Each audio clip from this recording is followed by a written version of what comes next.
Hello， 今天我们来画一个简单的日常妆容。喜欢清新淡妆的朋友不妨试试，画得简单，非常开心。欢迎来到 Be My Best 频道，这些都是这个视频里所使用的化妆品和工具。还没上妆的样子看起来比较苍白哈。首先是这个兰芝 BB 霜气垫，使用气垫涂抹的效果很自然，像没有毛孔的素颜，且非常保湿。在脸部均匀的涂抹，黑眼圈和眼袋周围可以稍微多涂抹一些，还有下巴、额头和颈部也不要忽略。接下来我们使用遮瑕膏，把黑眼圈和比较暗色的部分进行提亮，用无名指轻轻擦拭。这款颜色是奥迪亚21号，比较接近我的肤色。刚刚涂抹上去时看起来比较淡浅，一旦融入肌肤之后就会有提亮的效果。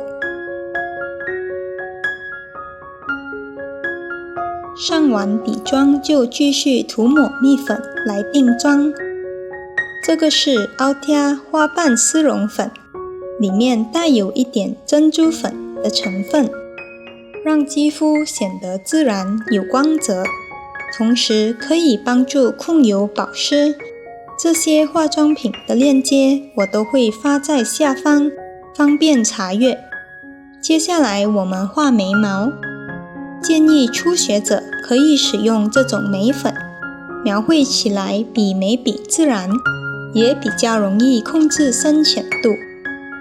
用眉刷从眉毛中间开始描绘，余留的一点粉用来画眉头，沿着鼻梁扫一扫，这样鼻子看起来高挺一些。然后使用这个刷子往眉尾方向刷一刷，让眉毛显得更加自然。眼影的话，我推荐新手可以尝试使用这种闪亮款的，不需要特殊技术，就可以画好眼影。用中指轻轻地横扫在整个眼窝部位，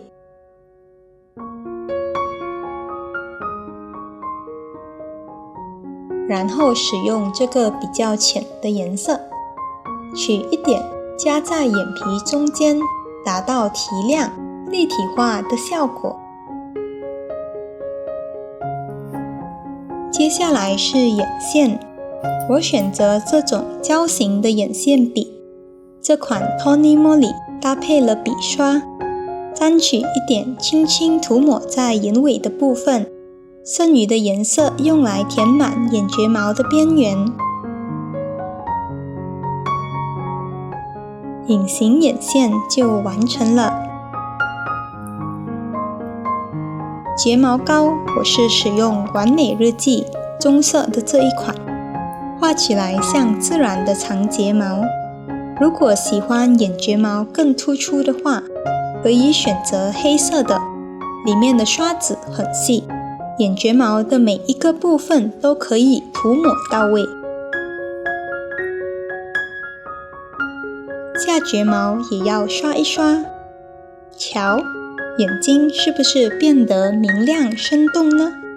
最后涂上我喜欢的唇膏，完美日记901号，浅浅淡淡的粉棕色，颜色不会太浓，既乔丽又好看，非常适合日常妆容。